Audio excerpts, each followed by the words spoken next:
Bom, falando um pouco sobre mim, trabalho aqui na 99 há quase um ano. Então, aqui na 99, nosso principal objetivo é desenvolver uma mobilidade urbana. Então, a gente tem vários princípios e vários valores, então a gente sempre buscando isso. Sou entusiasta Scala, então mesmo antes de trabalhar profissionalmente e usar no dia a dia, eu já estudava a linguagem. E nessa parte de sistemas reativos, programação reativa, eu digo que eu sou um aprendiz também, então não necessariamente o conteúdo que eu estou abordando hoje é algo que a gente já usou em produção, é algo que já colocou em prática. Então, até ressaltando essa questão de que a gente não precisa ser nenhum especialista para compartilhar conhecimento. E vocês podem me encontrar nas redes sociais, J. Eduardo Costa, e é isso aí. Bom, falar um pouco da agenda, o que a gente vai falar hoje. Eu pensei em algumas abordagens de trazer esse conteúdo do Legon Framework, e uma delas seria um pouco mais de live code, mais de código. Só que eu pensei assim, para justificar o uso de um novo framework, está passando isso para vocês, é bom a gente entender o que esse framework traz de novo, para que ele foi criado, quais são os objetivos. Então, é muito mais uma ideia de passar alguns conceitos e abordagens para vocês, para entender melhor quando a gente passar ali nos exemplos de código, de como é que funciona a estrutura do Legon. Então, inicialmente, a gente vai desmistificar um pouco do que é reativo nesse mundo de programação. Muitos falam em programação reativa, aqui eu estou falando de sistemas reativos, a gente vai ver um pouco dessa diferença. E aí, entrar mesmo na parte do framework, do Legon. E dentro dele, a gente tem 3 estruturas básicas, tá? Então, a gente consegue dividir nas APIs de serviço, a persistência e o message broker. Por fim, a gente vai tirar algumas conclusões, então, baseado no que a gente viu, aprendeu aqui nessa apresentação, a gente vai conversar um cenário ideal de uso, quando não é bom usar e alguns outros tópicos. Assim. Bom, então vamos lá. Pode passar. Para colocar todo mundo dentro da mesma página, a gente fala muito do reativo e reativo, né? O que seria reativo? Como está aí na apresentação, é um adjetivo, então exatamente algo, alguém, algum sistema necessariamente, está muito baseado em reagir a determinados eventos. Então, você tem eventos ou situações que ocorrem e, no caso, esse sistema, essa pessoa vai reagir de alguma forma sobre eles, fazendo alguma ação. E, no caso aqui, mais o mundo de programação está muito ligado aos nossos componentes e sistemas.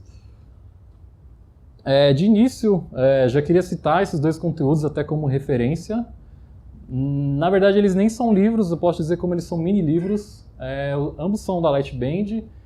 Então, para quem não conhece, a Lightband é uma empresa criada, entre os criadores está o criador da linguagem Scala, e eles dão um suporte muito grande aos frameworks e bibliotecas de Scala, não somente Scala, mas para Java também tem bastante coisa. E muita gente conhece o Lightband mais associado à Scala, mas na minha opinião, cada vez mais eles estão focados em disseminar conhecimento de programação e de sistemas reativos de uma forma geral. E vocês vão entender por que eles estão muito fortes nesse contexto. Então, quando a gente fala de reativo, o que é importante que todo mundo ter em mente? Reativo é muito mais do que necessariamente uma biblioteca que você usa, uma classe que implementa algum padrão necessariamente. Ele está muito mais ligado a princípios de arquitetura e design. Então é um contexto mais amplo, é algo que vai afetar a integração entre seus sistemas, a forma como você vai construir eles, do que necessariamente resolver um problema específico de um serviço, de uma biblioteca. Então, de cara, quando a gente fala de reativo, uma coisa muito importante é sempre lembrar do Manifesto Reativo. Então, o Manifesto Reativo ele foi lançado, digamos assim, em 2014, então tem 3 anos, por algumas pessoas da comunidade, e uma delas que encabeçou isso bem forte é o criador do Akka e atual CTO da Lightband. E a ideia de ter um manifesto reativo, assim como a gente tem no manifesto ágil, não é necessariamente criar nada, definir nenhum padrão novo. É muito baseado na experiência de profissionais que usaram uma série de conceitos para resolver problemas, e eles estão sintetizando isso para que a gente possa gerar conteúdo em cima disso. Então, vocês podem ter em mente o manifesto ágil, que a gente tem, sei lá, 2 páginas, pouco conteúdo inicialmente lá na página, mas até hoje o quanto de conteúdo é produzido em cima disso. Então a ideia do manifesto reativo é a mesma, e a gente tem esses 4 pilares basicamente de responsividade, resiliência, a parte de elasticidade e ser orientado a mensagens. Esses são os 4 pilares. E lá no site do Manifesto Reativo a gente tem um glossário, essa tabela de conteúdo, que muitos desses tópicos a gente vai abordar hoje, tá? Então são muitos conceitos importantes para aplicar de fato a você ter um sistema reativo e conseguir tirar proveito de várias formas. Então assim, quando a gente fala de reativo, é mais comum as pessoas conhecerem o termo de programação reativa. Até mesmo colocar isso em prática, isso está mais disseminado até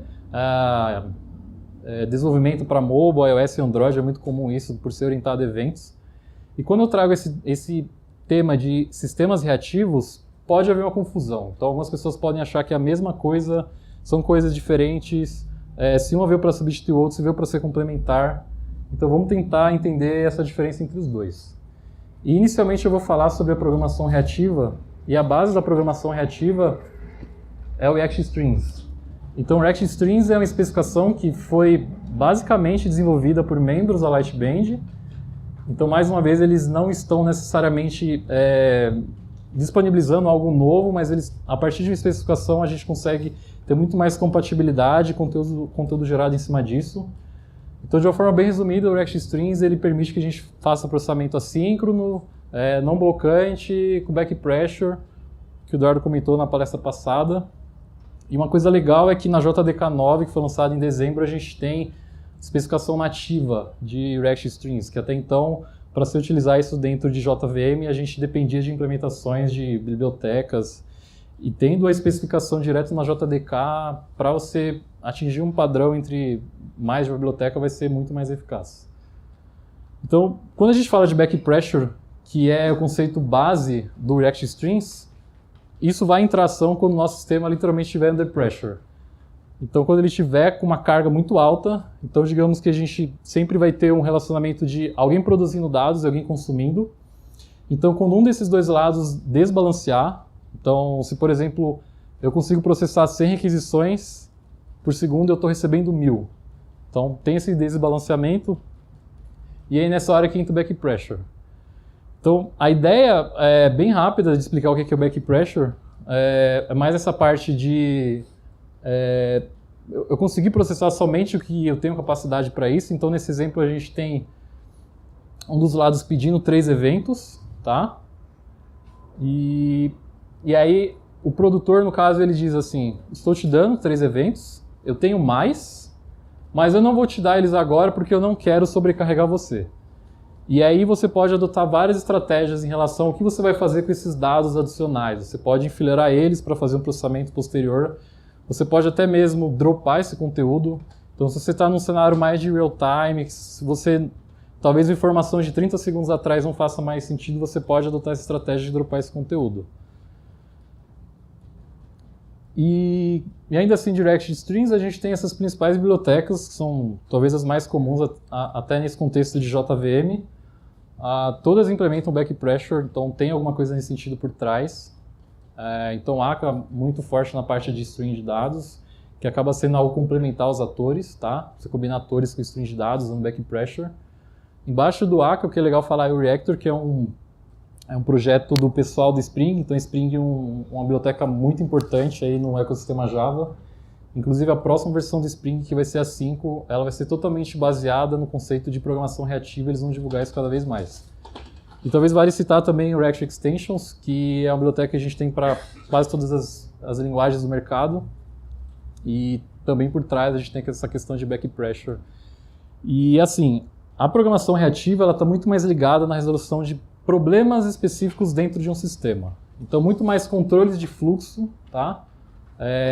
Você trabalha orientado a eventos, então você pode subscrever eventos e a partir disso fazer alguma ação necessariamente. Então, quando você usa programação reativa, você não necessariamente está afetando o design e a arquitetura da sua aplicação. Então, se você tem vários serviços se comunicando, você pode somente um deles usar programação reativa e nenhum dos outros vai ser afetado. Então é algo muito mais local, a resolução de problemas específicos. E quando a gente fala de sistemas reativos, como está nessa imagem, a gente tem vários sistemas de uma forma assim conectados, né? Podem ser vários microserviços. E sistemas reativos ele está muito mais ligado a você adotar alguns princípios que vão afetar diretamente o design e a arquitetura das suas aplicações. Então a forma como elas vão se comunicar, a forma como elas vão reagir a eventos, a forma como elas vão reagir a requisições e tudo mais. Pode passar. E nessa parte de sistemas reativos, a base dela é ser orientado a mensagens. Então, a ideia é que, sendo orientado a mensagens, você consiga desacoplar os seus componentes e, com isso, você consiga colocar conceitos em práticas de ser responsivo, ser elástico e várias coisas nesse sentido. Então, um sistema reativo, ele de fato vai conseguir garantir isso quando ele conseguir implementar aqueles pilares do manifesto reativo. Tá? Pode voltar um que... E quando a gente tem algo orientado a eventos e algo orientado a mensagens, que seria a programação reativa e os sistemas reativos, né? A gente tem essa diferença que eu comentei, que mensagem está muito mais ligado à forma como você se comunica entre sistemas, componentes de infraestrutura, algo que vai afetar o design e a arquitetura, enquanto que eventos mais na resolução de problemas locais. E ambos são usados em sistemas reativos, então eu preciso ser orientado a mensagens para conseguir desacoplar meus componentes e garantir outras vertentes de sistemas reativos, mas eu preciso também trabalhar com eventos internamente. Então aí está uma imagenzinha, aqui a gente tem um comparativo de algo orientado a eventos e algo orientado a mensagens. Então ali do lado de cima aquele soapbox é alguém produzindo informação, tá? E você tem uma série de espectadores ao fundo. Então cada um deles está de certa forma plugado, recebendo essas informações, e eles vão fazer algum processamento, resolver algum problema específico, mas não necessariamente eles vão se comunicar e a ação de um desses subscribers vai afetar o outro. Enquanto que do lado de baixo a gente tem ali uma piadinha falando de quando você trabalha orientado a mensagens. Um deles diz que ele está feliz por estar conversando em alguém que até então ele se sentia muito sozinho. Então, de uma forma bem abstrata, a gente tem essa diferença entre os dois. Então, respondendo à pergunta, programação reativa e sistemas reativos, eles podem e devem ser trabalhados em conjunto. Então, é mais para colocar, entender um pouco desse conceito, né, do que é sistema reativo, e que tudo que a gente já viu, que é mais comum dentro de programação reativa, vai existir, a gente vai continuar usando, só que com outro propósito, para a resolução de problemas. Bom, dada essa introdução, explicado um pouco mais essa ideia do que é reativo, algumas diferenças, a gente vai falar sobre o Legon Framework. Ele é criado pela Lightband, então ele tem um pouco mais de um ano desde a sua criação, disponível para Scala e Java também. Legon, na verdade, é um termo sueco, então dentro de Scala você vai ver muitas pessoas assim da Europa que produzem conteúdo, então a gente tem uma influência bem grande do pessoal de lá. De certa forma, a expressão para algo moderado, alguma coisa nesse sentido. Uma característica bem assim, marcante, importante do Legon é que ele é um framework muito opinativo. Tá? Então a gente pode considerar que ele é muito intrusivo, mas no sentido que é assim, ele foi construído para que eu consiga construir microserviços e consiga endereçar aqueles princípios do manifesto reativo, ser elástico, ser resiliente, ser responsivo. Então, ao invés de eu me preocupar como eu vou montar a minha arquitetura, ele já vai me dar uma diretriz de tudo isso. Então, o cenário mais ideal de utilizar o Legon eu vou seguir os princípios dele, tá? Eu vou seguir as recomendações dele, ele já vai me dá isso tudo pronto, como eu desenvolver sistemas, como eu resolvo gestão de dependência, como eu resolvo questões de salvar os dados, de escalar esses dados, ele já vai endereçar tudo isso. A gente vai ver ao longo que se os conceitos que ele passa para a gente não fizerem muito sentido, talvez não faça tanto sentido a gente adotar o Legon. Ele é construído sobre o AquaPlay, então a ideia da Lightband ao longo desses anos ela construiu todo um ecossistema de vários frameworks e bibliotecas, então eles não estão criando necessariamente um framework novo para responder requisições, um framework novo para armazenar dados, eles estão usando tudo que tem hoje para conseguir aplicar conceitos e com isso resolver os problemas e ter um sistema reativo. E por fim, a coisa bem legal dele é que ele já traz a estrutura bem pronta para ambientes de desenvolvimento e produção. Eu vou explicar mais na frente, mas ainda na parte de como ele endereça essas questões de ambiente de desenvolvimento, ele tem um Cassandra e um Kafka embutido nele para você usar dentro de um ambiente de desenvolvimento. Então você não precisa se preocupar como você vai gerenciar esses dados para rodar teste, para fazer uma execução local. Você simplesmente roda uma task no SBT run all e você já tem toda a estrutura criada. Então, nessa parte de testar e de gerar conteúdo em ambiente de desenvolvimento é bem fácil. Aqui está a estrutura básica do projeto. Então, lá no site do Legon ele tem esse projeto mais simples que é um Hello. Então, do lado esquerdo ali a gente tem as definições são projetos diferentes, né? Então ele tem a parte de API, onde a gente tem todas as definições do meu contrato, questões de segurança, autenticação, e mais abaixo a implementação de fato. Então com as minhas regras de negócio, toda a parte de persistência de dados, gestão de dependência e tudo mais. E do lado direito ele já passa um exemplo também de eu tenho um string de dados, então como a gente está utilizando a estrutura do Akka por baixo, então isso fica fácil de ser feito, disponibilizando um chunk de dados, alguma coisa nesse sentido. Então, normalmente você vai ver nos projetos Legon essa estrutura de API, implementação separada, e usar realmente a ideia de microserviços, normalmente são projetos bem pequenos. Quando a gente fala de Legon, na verdade a gente está falando de tudo isso por debaixo dos panos. Então, mais uma vez, isso justifica o porquê dessa apresentação ser um pouco mais teórica, de englobar alguns conceitos, do que necessariamente a gente ser mais focado em alguns códigos. Então, a gente vai abordar questões de CQRS, Event Sourcing. Eu já introduzi a questão de Back Pressure, string de dados, que está muito mais ligado à programação reativa. E um sistema reativo ele tem que ter programação reativa dentro, então isso está englobado. E, como eu comentei, tem Cassandra no meio, tem Kafka, então tem bastante coisa.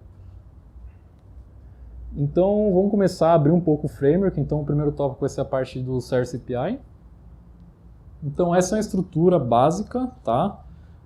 De definição de um contrato, mais aquele projeto de API. Todos os exemplos que eu vou mostrar aqui, eles são baseados em um projeto open source de Legon, que é um projeto de leilão. Então, vocês vão ver muito domínio baseado em leilão. Então, transação, leilão, item, pagamento, tá? E quando a gente vai definir os nossos contratos, a gente tem esse Service Descriptor, que lá no começo a gente define uma trait mesmo, e a gente estende um service. O service é uma entidade aí do Legon. E a gente precisa dar um override no descriptor. E no descriptor eu vou definir quais são os meus contratos. Então, ali no named, na verdade, eu estou agrupando um conjunto de serviços. Eu não estou ainda definindo questões de URL, endereço. Vocês vão ver ali embaixo, nesses path calls, REST call. Existe essa diferença entre path e REST call, porque a ideia é que ele seja agnóstico em relação a alguns protocolos. Então, você consegue trabalhar com REST, mas também definir contratos para ter WebSocket, por exemplo. E além de definir ali questões de se você vai ter parâmetros, qual vai ser a URL, você define os contratos do método ali em cima. Então você sempre usa essa questão do service call,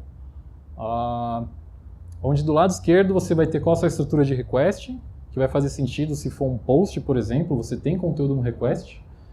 Quando você tem parâmetros na URL, vai ser aquele exemplo do get items for user, que são parâmetros do método. E do lado direito do service call você vai ter o seu response. O not used e o done são estruturas do framework, tá? E quando você vai ter uma questão de domínio, no caso do item, você acaba definindo isso. Bom, aqui seria uma implementação do serviço. Ali em cima eu tenho algumas dependências de persistência de dados, eu vou abordar isso mais para frente. Mas a ideia é que você tem projetos separados, mas que você tem dependência entre eles. Então o projeto de implementação depende do projeto de API, e você precisa dar um override, definir quais são esses métodos. E vocês já veem aí algumas questões até mesmo de uso de atores, no caso desse padrão do ESC. Então, ele utiliza bastante do ecossistema já existente da Lightband. Tá? Pode passar. E uma coisa bem legal que a gente tem na parte de serviços é o Security Breaker. Então, todos os endpoints, os métodos que você disponibiliza usando o Legon, eles por padrão eles têm um Security Breaker ativado. O que é o Security Breaker? É uma máquina de estados, onde a gente tem essas três etapas do Closed, Open e Half Open. Então, quando tudo está dando certo, as requisições estão respondendo, o nosso circuito está fechado, essa parte do verdinho. E a gente faz as definições em cima de um arquivo de configuração do nosso Security Breaker. Depois de um número específico de falhas, nosso circuito abre. Tá? Então, quando a gente, por exemplo, eu posso definir que depois de 10, 20 ou 50 falhas, realmente eu vou desistir de integrar com esse sistema, eu vou desistir de fazer esse processamento. Então, é muito melhor eu falhar rápido do que, por exemplo, esperar um timeout de 10 segundos a cada requisição. Então imagine que a gente tem um serviço exposto diretamente para o usuário, ou algum sistema integrando com o nosso que tem um retry mais abusivo, alguma coisa nesse sentido, e ele vai ficar tentando cada vez mais. E gerando timeout, isso vai ser um problema. Então nesse caso o circuito abre, então digamos que a cada 100 requisições eu vou falhar 99, e eu não vou mais falhar em 10 segundos, eu vou falhar em 10 milissegundos. E a cada 100 dessas eu posso configurar que eu vou tentar uma nova tentativa.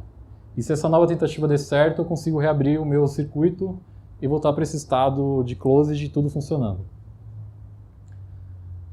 Então, como eu comentei, todos os serviços eles utilizam Circuit Breaker por default, e eles utilizam uma configuração padrão, mas você consegue definir algum item customizado. Então, ali naquela estrutura das minhas calls, dentro do name de item, eu consigo criar aí um Circuit Breaker específico, esse item resources.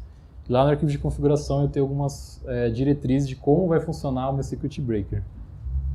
Este, por exemplo, é o Circuit Breaker default, os valores default, então você pode inclusive desabilitar, talvez isso não faça sentido em alguns dos seus endpoints. E você pode configurar questões de número máximo de falhas, timeout, a cada quanto tempo eu vou tentar resetar o circuito. Então isso é bem legal. E ainda essa parte de serviço, eu tenho algumas funcionalidades adicionais, muito do que você vê hoje é algum framework para você prover serviços, HTTP, né? Então eu tenho essa questão do header filters, que é essa ideia de você ter um middle, normalmente para trabalhar com autenticação, interceptar request e response. Ele já tem uma abordagem pronta para injeção de dependência, então no caso do Scala ele usa o MacWire, que é uma biblioteca para trabalhar com injeção de dependência, então você não precisa pensar como você vai resolver esse problema, ele já endereça isso para você. Tem questões de manipulação de erro. Por padrão, serializador de mensagens ele responde em JSON, mas você consegue customizar para usar, sei lá, protobuf, message pack, alguma coisa nesse sentido. E ele também tem um test kit legal, que dá suporte às duas principais bibliotecas de framework de Scala, que é o Spex2 e o Scala Test. Então, não é muito difícil de você testar o seu serviço. Uma limitação que ele tem hoje é de você ainda não ter uma abordagem para fazer testes integrados entre os serviços. Então, se você recebe lá um serviço de item, um serviço de lances, para você fazer um teste de ponta a ponta, algo mais de aceitação, ele ainda não dá algo pronto para a gente. Agora eu vou falar um pouco mais na parte de persistência. Acredito que seja um dos itens mais fortes do framework. A principal característica ligada à persistência do Legão é que ele promove o uso de Event Source SecureS. Então você vai ver muito falar sobre isso, tá? E é um conteúdo que com certeza a gente poderia gerar várias palestras sobre o assunto, então eu vou passar rapidamente. E muitas pessoas podem achar isso repetitivo, mas por mais que a gente veja o mesmo conteúdo sendo abordado há 10 anos, a gente ainda não vê isso sendo muito usado. Então, para resolver os problemas e ter um sistema reativo, endereçar aqueles pilares do manifesto reativo, o Legon ele promove o uso desses dois conceitos. E por padrão ele assume utilizar um Cassandra, uma escolha padrão, então como eu comentei, em um ambiente de desenvolvimento você consegue subir lá com SBT um comando, um Cassandra e usar isso localmente. Mas você também consegue trabalhar com outros bancos de dados relacionais, então ele tem suporte a essas opções. Bom, de uma forma bem resumida, o que seria a questão do Event Source SecureS? Volta um. Não, volta um.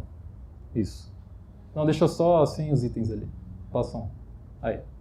Então o Event Source está muito mais ligado, ao invés de eu ter o estado de alguma entidade do banco de dados, eu vou ter os meus eventos representados. Então, está muito mais ligado a essa ideia de você ter dados imutáveis, onde eu não vou alterar os seus valores, e tem uma sequência de dados que são armazenados ao longo do tempo. Eu tenho uma série de vantagens em relação a isso, então eu consigo ter um troubleshoot bem melhor. Então, normalmente você tem o quê? Você tem os seus estados para representar o que acontece, o que tem hoje, a sua visão, e normalmente você vê algum sistema de log para entender o que aconteceu no passado, então você já vai ter isso direto no framework. E por padrão você já tem um sistema de auditoria e tudo mais. Enquanto que o SecureS, de uma forma bem resumida, ele está muito mais ligado à ideia de você separar as responsabilidades de leitura e escrita. Então você consegue escalar um dos lados, então você pode ter uma aplicação que tem uma demanda maior de escrita, uma demanda maior de leitura, então isso fica mais fácil. E o legal é que você não precisa fazer um mapeamento entre qual que é o seu domínio e representação de bancos de dados. Isso é mais comum quando você trabalha com bancos de dados relacionais. Como eu comentei, é mais fácil de testar e debugar para você estar com os eventos armazenados no seu banco de dados. Tem a questão do troubleshoot em produção. Você ganha a questão de auditoria. Você consegue escalar de uma forma mais fácil seus dados, né, a sua estrutura de banco de dados, trabalhando dessa forma. E você consegue trabalhar com modelos complexos de uma forma melhor. Então, aqui a gente tem uma imagem simples representando um fluxo de event sourcing. Não vou entrar muito no mérito de questões de como acontece o passo a passo, mas é legal visualizar aquela parte de baixo onde a gente tem o Event Store. Então, ao invés de eu ter uma tabela com todos os eventos que foram, todas as reservas, né, isso é um sistema de reserva que foram geradas, eu tenho, na verdade, um histórico. Então, eu tenho 2 novas reservas, uma reserva a mais, uma reserva a menos, e assim vai. E aqui no SecureS, do lado esquerdo, a gente tem os nossos 2 bancos de dados, 2 representações, né, não necessariamente algo separado, então a parte de leitura e escrita. Então a gente tem um fluxo ali de eu estou exibindo um dado num interface, que isso vai para um usuário, o usuário vai realizar algum comando, isso vai gerar do meu lado do right side, e com essas mudanças os 2 lados acabam ficando equivalentes. E aí, como eu comentei de trabalhar com domínios complexos, para você começar a utilizar SecureS e Event Source, você vai ter alguns problemas, principalmente em definir o seu domínio dentro da aplicação, tá? E se o seu domínio não for muito complexo, por padrão ele vai ter um custo de desenvolvimento um pouco maior do que a implementação CRUD. Mas conforme isso vai crescendo, o seu domínio fica mais complexo, ou por padrão ele já talvez faça sentido já de cara você utilizar essa abordagem. E aí, pode passar, algumas preocupações, né, algumas questões que a gente tem utilizando essas 2 abordagens do Event Source e SecureS. Então, definir os eventos pode ser difícil. Em alguns cenários de você fazer queries mais complexas, você pode ter alguns problemas também. E questão de versionamento. Então, quem já trabalhou com banco de dados não relacional, onde você não tem a estrutura definida, você pode ter algum problema na hora de passar a armazenar os dados de uma forma diferente. E também a parte de consistência eventual, então isso pode acontecer quando você tem um pouco dessa separação de leitura e escrita, então pode acontecer de você salvar um dado e logo em seguida, quando o seu usuário consultar, dependendo de vários fatores, claro, esse dado não está disponível. Então existem algumas abordagens como você trabalha isso, você pode dizer que isso está em processamento, você pode apresentar alguns dados falsos já com uma resposta imediata, enfim, é um campo de estudo bastante grande. E aí, só para terminar essa parte mais conceitual aí do Event Source SecureS, eu comentei muito que a gente precisa trabalhar com os nossos domínios. E como que a gente determina eles, né? Como que a gente implementa? Com o DDD, tá? Então, no DDD existe uma série de conceitos, uma série de notações, é um campo de estudo bem vasto. Ali do lado direito tem o livro inicial do Eric Evans, que basicamente gerou toda a base de conteúdo em cima disso, mas se você quiser dar uma olhada um pouco mais rápida, eu recomendo esse texto ali da Infoquia, é um mini livro DDD Quickly, e ele já vai te dar uma base boa. E aí a gente tem vários conceitos, isso é tudo relacionado, e a ideia é que você defina melhor o seu domínio, você consiga trazer os termos que você usa no negócio para a sua aplicação, e também determinar escopo. Então, qual que é o ramo, até quando um determinado domínio vai atuar. Mais ou menos para chegar a um objetivo como esse. Então, se a gente tem um sistema de conferência, a gente tem vários domínios, essa ideia do bound context é para você realmente fazer essa separação de responsabilidades, então não precisa se preocupar em relação a esses termos, caso você não conheça, mas tenha-se em mente que isso vai endereçar problemas de definir o seu domínio. E por que eu tive que fazer toda essa apresentação de Event Source, SecureS e principalmente de DDD? Porque a entidade base do Legon Framework, que é o Persistence Entity, ela ela corresponde a um aggregate, que é um dos termos do DDD.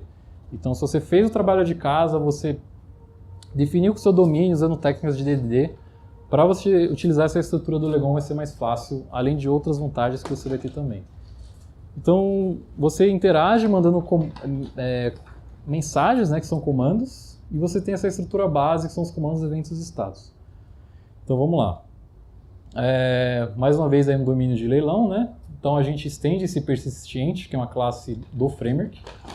E, por padrão, eu tenho que definir esses 5 itens, que são os meus estados, comandos, eventos.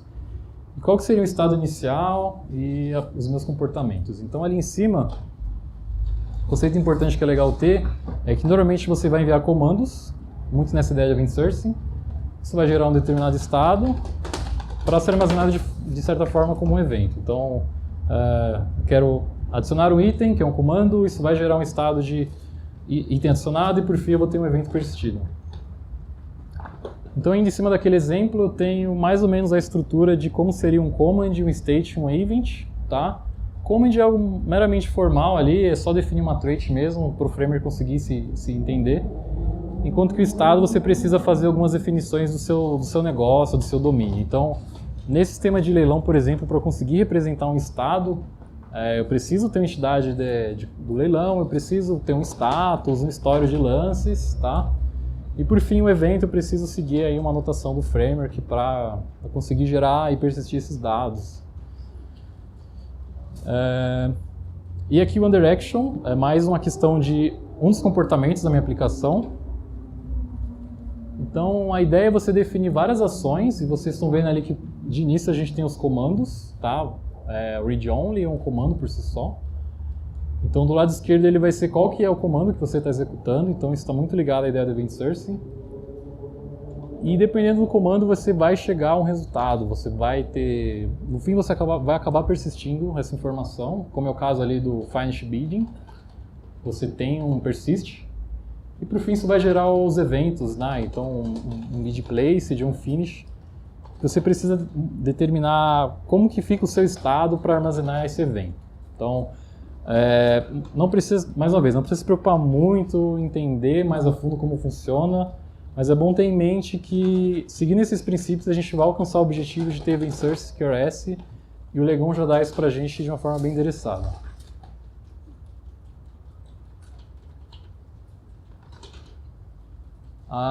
Então, só para complementar no exemplo anterior, ali eu tenho minhas ações de buscar um dado ou cancelar. Então, mais uma vez, eu tenho comandos sendo executados, persistidos e gerando eventos. Então, sempre trabalhando nessa ordem.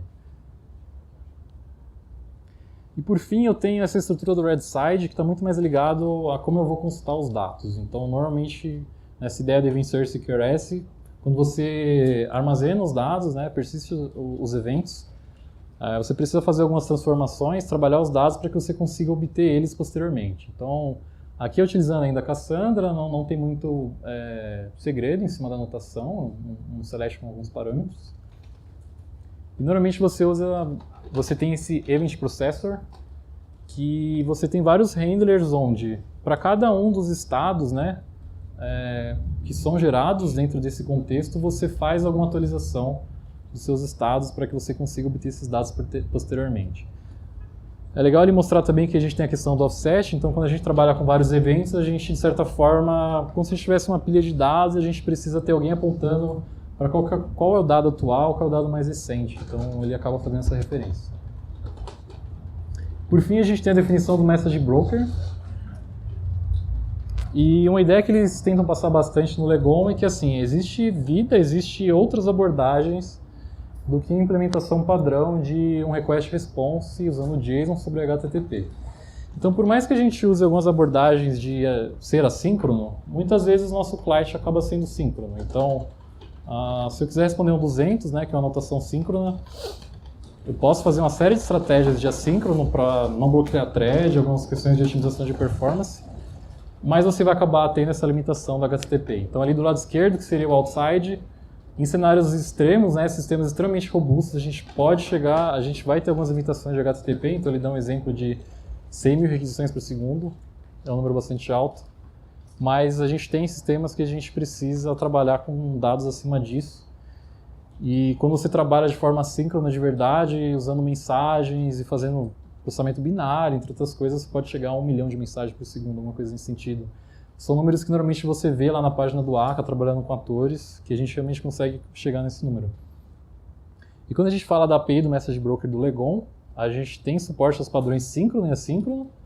O síncrono está muito mais ligado a essa ideia que eu comentei, então você vai ter um endpoint que vai responder um 200, que pode ou não fazer um processamento síncrono internamente, mas que o client, aquela requisição HTTP, vai precisar ter um retorno. Enquanto no assíncrono, posso trabalhar com 202, alguma coisa nesse sentido, E aí eu posso adotar algumas estratégias de como eu vou retornar esse dado para o meu usuário, de ele consultar e tudo mais. E por padrão ele trabalha com Kafka, muito mais nessa questão de ser orientado a mensagens, então ele também tem um Kafka embutido. Então quando você sobe o ambiente de desenvolvimento, você já tem um Kafka pronto para uso, então isso é uma mão na roda. Acredito que diferente do Cassandra, para fazer algumas definições de Kafka seja um pouco mais difícil. Então ele já endereça isso também. Só tem suporte para Kafka, então ainda não tem outras abordagens. E voltando um pouco àquela ideia do Service Descriptor, onde eu defino os meus contratos, quando eu não faço essa definição de tópicos, eu tenho aquele padrão de ser síncrono. E quando eu defino ele num tópico, eu já consigo plugar para onde vai essa requisição. E eu consigo adicionar algumas propriedades do Kafka, questões de particionamento e tudo mais. E tendo esse dado jogado diretamente num tópico, trabalhando realmente com processamento orientado a mensagens, você consegue implementar mais na parte de implementação, fazendo um subscribe, né? Então, ele já te dá uma série de estruturas prontas e na hora de fazer o processamento, aí vai ser muito mais baseado em que talvez você já coloque em prática usando string de dados com ACA, tem algumas questões de paralelismo e tudo mais. Então, fazer subscribe das suas mensagens e fazer o processamento.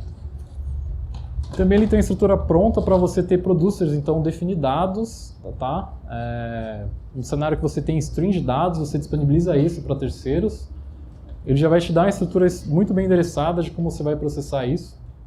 Então, mais uma vez, isso é um exemplo lá do projeto de leilão, que a gente consegue entender um pouco melhor, tem mais pra depois, né, você consegue consultar lá na parte de referências, eu vou citar esse projeto. Bom, dado tudo isso, que a gente falou de reativo, a gente passou do framework, vários conceitos embutidos e coisas nele, né, vamos chegar a algumas conclusões, então vamos passar um de cada vez aí. Ele já te dá uma estrutura base para você entregar sistemas reativos, então quando a gente fala de sistemas reativos, a gente está ligado muito àquele manifesto reativo, aqueles princípios, tá? E existem várias abordagens para você resolver aqueles problemas. Então, como ser responsivo?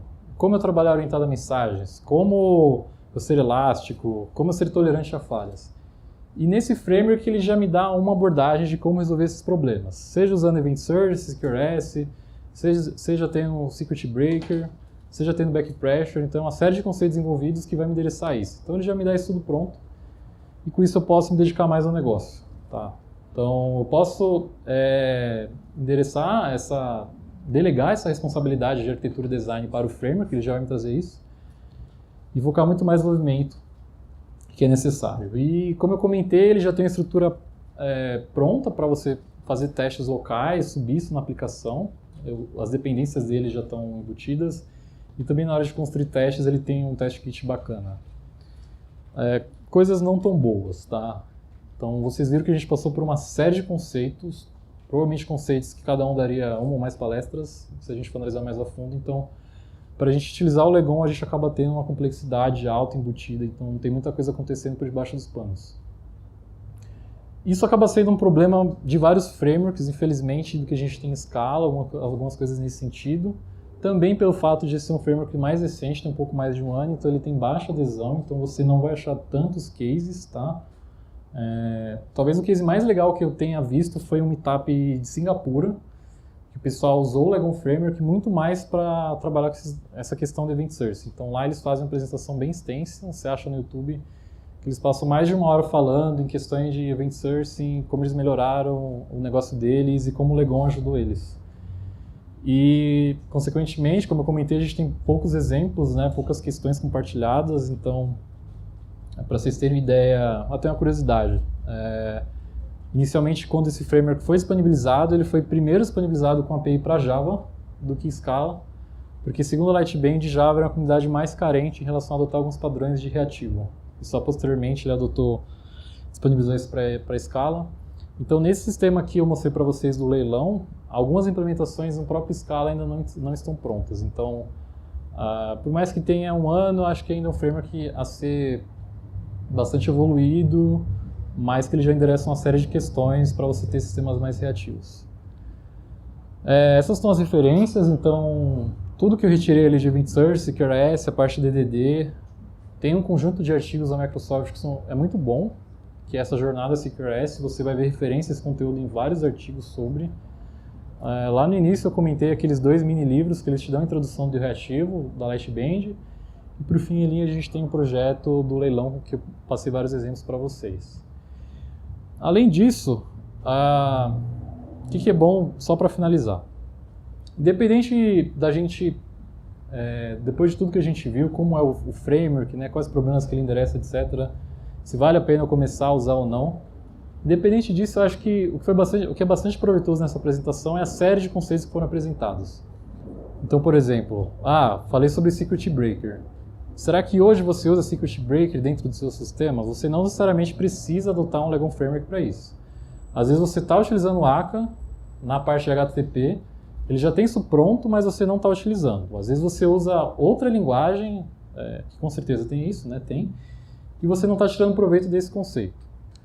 Ou questões do back pressure, né? Você trabalhar mais com programação reativa, baseado em alguns exemplos que a gente viu na apresentação passada, você pode começar isso aos poucos.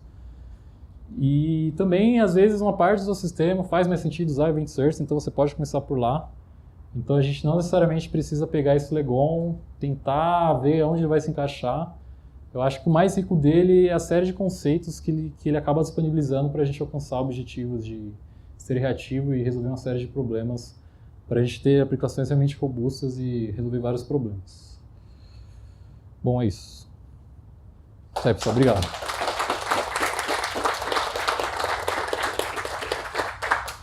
Dúvidas? Alguém? Ele aceita outro protocolo que não seja HTTP, tipo Drift? Se você quiser repetir, que para ficar no áudio. Tá.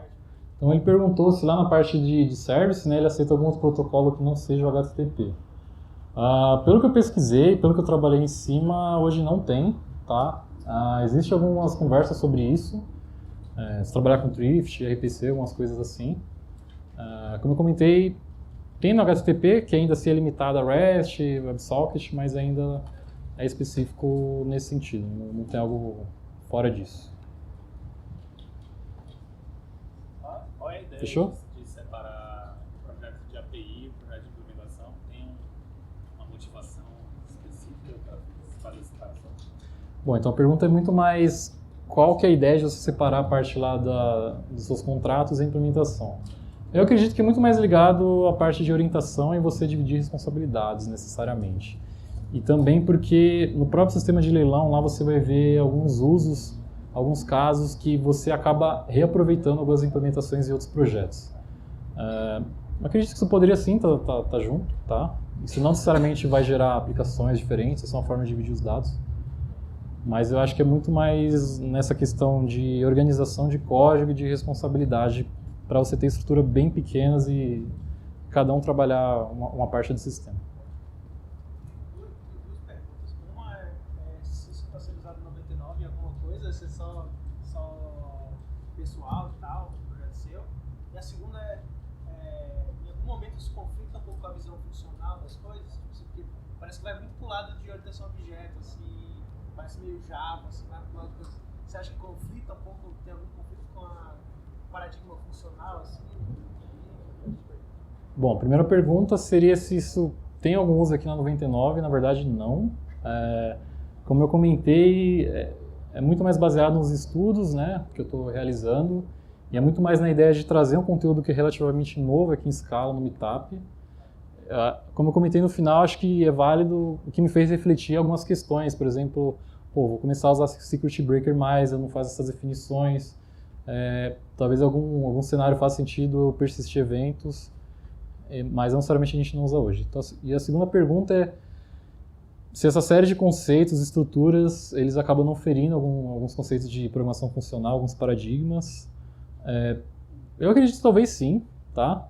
E que na verdade, quando eles disponibilizam esse framework, essa solução, eles estão mais preocupados em atingir os objetivos de sistemas reativos e adquirindo aqueles conceitos, né? De eu conseguir escalar de uma forma maior, ser mais tolerante a falhas. Então, não necessariamente esse framework foi construído e tentando seguir conceitos de programação funcional ou só orientado a objeto. Tanto é que 100% do que está disponível em Scala tem para Java também. Então, por mais que tenha alguma questão de mudança de implementação entre um e outro, se a gente quiser, às vezes, um melhor exemplo de se utilizar a programação funcional, talvez ele não tenha. Mas se eu quiser buscar referências, hoje eu tenho algo pronto para endereçar a arquitetura e design das minhas aplicações, isso ele vai me entregar. Então, eu posso tirar algumas ideias dele e algumas coisas que eu não achei tão legal, que ele feriu algum princípio que eu acho importante de programação funcional, eu posso customizar e colocar em prática. Eu acho que mais em sentido. A produção dele, algumas dessas implementações espaciais, tipo, eu quero usar só level de serviço, alguma coisa assim, ou tem que usar tudo? Sei lá, tem que colocar tudo na aplicação. A pergunta é se a gente consegue utilizar parcialmente os recursos, então só usar Event Sourcing, só usar requisições assíncronas. A resposta é sim. Eu acho que o mais forte dele é a parte de Event Sourcing, que ele já dá a estrutura pronta para a gente. Então, nada impede da gente só extrair essa parte do Event Sourcing e acabar utilizando isso. Ou até mesmo do lado contrário, eu quero utilizar todo o resto e não usar Event Sourcing, porque como vocês viram, se eu não tiver o meu domínio muito bem especificado, vai ser difícil implementar isso. Eu posso trabalhar com estruturas de JPA mesmo, fazendo acesso a dados, mais lembrando um pouco de ORM, ele também suporta isso. Mas se você começar a ter muitas restrições, se você quiser usar, sei lá, 20% do framework, talvez não faça muito sentido usar ele. Tá? Eu acho que ele vai ser bom quando vários dos conceitos fizerem sentido para você. Senão você pode usar a abordagem de vou pegar um conceito dele e vou tentar ver como ele vai se adequar ao que eu uso hoje. Se o framework que eu uso hoje já tem isso pronto, que aí vai acabar sendo mais fácil do que tentar encaixar ele dentro de algo que acaba não sendo muito bom. E dessas implementações, qual que você achou que ele implementa melhor? Assim, qual que, tipo, isso aqui, tem vários padrões que ele implementa. Eu acho que a parte do Event Source. Então, por mais que a gente tenha no Akka, ele é baseado no Akka na parte do Persistence. Então, toda essa lógica por debaixo do Event Source e QRS está baseado no Akka, mas ele dá uma série de abstrações e fica mais fácil de trabalhar isso. Tá? Então, normalmente, quando você vê apresentações do Legon lá fora e tudo mais, o pessoal bate mais na tecla disso.